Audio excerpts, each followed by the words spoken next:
Brothers and sisters in Christ, when we finally learn how to live for the Lord, is when we understand the concept of that this life is a journey and not a destination. We all have goals that sometimes we put within our minds, in things that we want to accomplish, things we want to get done by a certain age, or to put things in a certain perspective. We want to see certain events happen, maybe in our children's life, or the life of our parents, or or some other destination that we look for.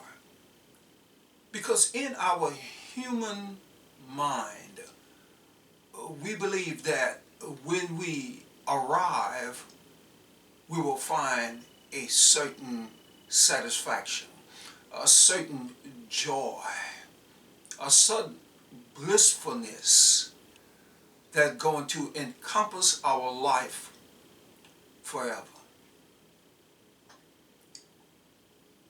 But that is not necessarily true. And when we understand that we are actually on a journey, that we are simply pilgrims sojourning through this world, then we understand that the ultimate destination is to be at the supper of the Lamb. And so all our so-called goals and dreams and visions and all these other things are not our destination. They are simply just part of the journey. And when we can compartmentalize this with an understanding that it's okay to arrive at a certain point in our lives, that we find some joy on this side, knowing that the joy of the Lord is a fulfilling of the will of the Lord in your life. That's where you find joy, and that's the eternal joy that every born-again believer has. Not because they reach a certain man-described destination on this side, but because the joy of the Lord was with that individual throughout their journey. And so that's what we are called to. Because as the word says, that God orders the steps of a righteous man. And when we understand this, we recognize that all things are working together for our good. Not because everything that we face will be good. There will be some insurmountable barriers that we will come in contact with.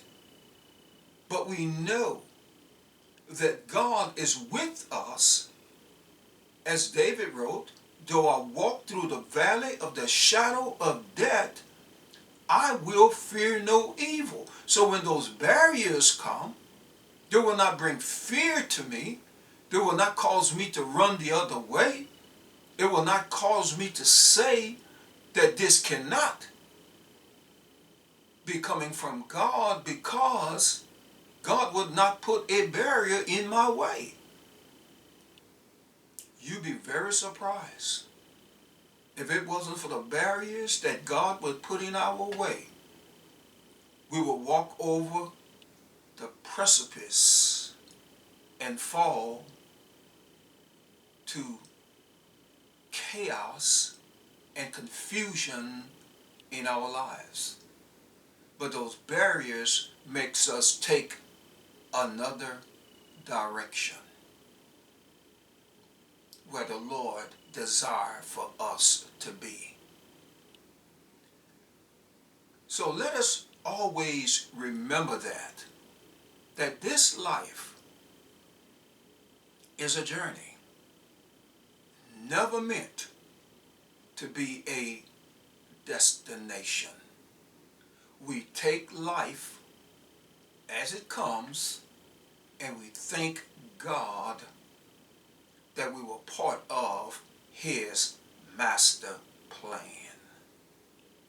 Beloved in Christ, may the Father open your heart to His understanding in the name of Yeshua, Jesus the Christ.